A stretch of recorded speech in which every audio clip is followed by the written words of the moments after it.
minal amwati minal muslimin, orang-orang yang mati fi hadhil baldah, di kota ini. Ya, kita hadiahkan mereka makanan, kiriman, agar mereka bisa hilang dahaganya, agar mereka bisa kenyang perutnya dengan bacaan doa ini.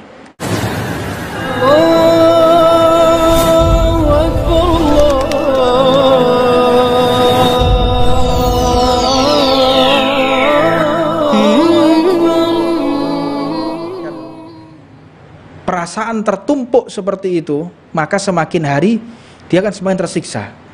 Orang kalau sudah tidak ikhlas, syirik ya, syirik yang kecil atau riya, sum'ah, gila popularitas, mereka itu tidak segan-segan menegur orang yang tidak memujinya. Kowe lo gak tau terima kasih mbak aku. Naudzubillah min dzalik ya. Engkau ini lo gimana? Nggak ada terima kasihnya, nggak bisa menghargai jasa saya. Kamu nggak bisa menghargai jasa saya. Ini orang yang benar-benar darinya ada syirik. Dia merasa dirinya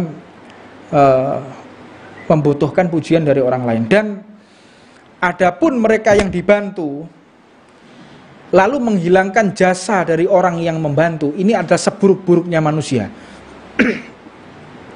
Sejelek-jeleknya manusia, sebiadab-biadabnya manusia, yang mereka menghilangkan jasa orang kepada dirinya. Ada orang membantu kita, ada orang berbuat baik kepada kita, merasa orang tersebut tidak membantu kita. Ini orang yang biadab juga kayak begitu. Nah, orang yang seperti itu mau tidak mau dia akan tergoda dengan wanita biasanya. Nah, ini dijelaskan.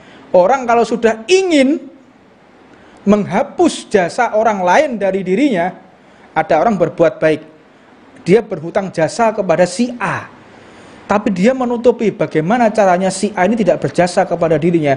Dia tidak lama dia akan tergoda oleh wanita yang bukan muhrimnya dan dia akan berzina. Waliyadzubillah min dzalik. Naudzubillah. Nah, la yadkhul jannah man fi qalbihi mithqala dzarratin min kibir. Tak mungkin seseorang itu masuk ke dalam surga apabila di dalam hatinya ada sedikit mithqala dzarratin min kibir, seberat biji atom dari kesombongan. Biji atom ini bukan kacang atom ya. Pikiran perbadokan ini repot panjen. Kacang atom. Atom itu adalah satuan terkecil dari molekul. Kalau kita belajar fisika kita tahu molekul yang paling kecil atom, biji atom yang nggak terdeteksi, yang nggak bisa ditimbang, nggak bisa oleh kasat mata, itu ada sedikit kecil dari kesombongan, dia tidak akan pernah masuk ke dalam surganya Allah Subhanahu Wa Taala. Dan surga ini bagi orang yang benar-benar mengakui kemuliaan Allah dan menghilangkan ego. Makanya manusia itu dimasukkan neraka agar apa? Egonya hancur dulu. Nah, dia merasa di dunia ini nggak butuh kepada Allah. Akhirnya apa? Maksiat. Dia merasa di dunia ini tidak butuh kepada Allah, patuh kepada Allah karena dia merasa hebat, merasa mampu, punya ekonomi yang bagus, punya strata sosial yang tinggi. Maka akhirnya dia harus dicuci di neraka untuk menghancurkan egonya lagi. Kan diceritakan ada 3 orang dipanggil oleh Allah. Dipanggil oleh Allah yang dia semula di dalam neraka. Dimasukkan 3 orang ini oleh Allah ke neraka. Faliyatubillah min daling. Allahumma salimna wa iyyakum. Mudah-mudahan kita diberikan selamat oleh Allah Subhanahu wa taala di hari pembalasan nanti. 3 orang ini diambil oleh malaikat atas perintah Allah, dihadapkan di hadapan Allah. 3 orang ini menangis. Menangis 3-tiganya. Setelah menangis diperintahkan oleh Allah, hei 3 orang, masuklah engkau kembali ke neraka. Jadi sudah dikeluarkan dari neraka, disuruh kembali lagi oleh Allah masuk ke dalam neraka. Yang satu tadi lari sekencang-kencangnya masuk ke neraka, yang satu lagi toleh lagi, jalan, noleh lagi, jalan, noleh lagi, tapi jalannya pelan-pelan, noleh lagi. Terus yang satu lagi nangis gak karuan, nangis yang terseduh-seduh. Ditanya oleh Allah, sebentar, balik lagi. Tiga-tiganya balik lagi. Kenapa mulai pertama tadi, begitu aku perintahkan kok langsung lari menuju ke neraka? Kenapa? Ya Allah, semasa di dunia aku gak pernah taat kepadamu.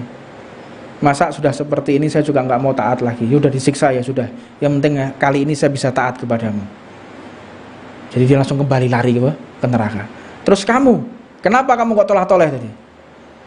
Tak perintahkan kok tolah-toleh. Ya Allah, aku berharap daripada rahmatmu. Wis disiksa entek-entekan, ditokno mosok balik meneh bae Gusti Allah. Makanya saya noleh lagi ke belakang. Noleh lagi sambil saya berharap rahmatmu. Terus kamu kenapa? Kok diem aja di sini? Ya Allah, aku menangis karena ketakutanku kepadamu. Kata Allah, ya wis, tiga-tiganya kalian semua masuk surgaku, kata Allah Subhanahu wa taala. Itu rahmatnya Allah untuk menghancurkan ego. Neraka itu untuk menghancurkan ego. Orang-orang yang sombong-sombong itu nggak bakal dia masuk ke dalam surganya Allah Subhanahu wa taala. La ilaha illallah Muhammadur Rasulullah. Memang apa yang akan kita alami ini membutuhkan bekal yang cukup banyak ya. Di dunia yang 60 tahun aja kita harus tiap hari kerja. Kalau nggak kerja kita nggak makan. Lalu bagaimana dengan kehidupan yang akan datang nanti? Ibarat kalau kita mau jalan kaki menuju ke Jakarta, apa keperluan yang harus kita siapkan? Katakanlah itu satu aja, alas kaki, sandal. Berapa sandal yang harus kita siapkan untuk jalan kaki menuju ke Jakarta? Berapa kira-kira? 10, 20 jalan kaki sampai ke Jakarta. Sandal-sandal menurut kok sandalku be sandalmu ya. Teko babat wis pedhot di sana. 50 sandal jalan kaki dari Tuban menuju Jakarta.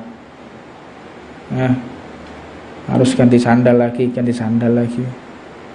Terus bagaimana kalau kita di akhirat? Berapa sandal yang kita butuhkan di perjalanan waktu yang sifatnya jutaan tahun? Apa bekal yang harus kita bawa ketika nanti di akhirat? Karena di alam kubur itu orang butuh makan. Jangan nggak dipikir butuh makan ya. Di alam kubur itu orang butuh makan, butuh minum, sebagaimana manusia di dunia. Apa mangane rawon, soto, bento kowe berarti. Makannya yaitu doa dari orang yang masih hidup. Karena diceritakan satu riwayat ada seorang soleh bermimpi di akhirat itu, di alam kubur itu orang lagi pada nunggu semua. Ketika kita mengirimkan Fatihah untuk ahli kubur, maka malaikat itu menebar al-fatihah ila arwahi ahli kubur minal muslimina wal muslimat wal mu'minina wal mu'minat. Itu kita berikan makanan kepada ahli kubur. Makanya doanya tadi al-fatihah ila arwahi minal amwati wal muslimin, minal amwati minal muslimin, orang-orang yang mati fi hadhil baldah, di kota ini ya. Kita hadiahkan mereka makanan, kiriman, agar mereka bisa hilang dahaganya, agar mereka bisa kenyang perutnya dengan bacaan doa ini. Ini makna mereka.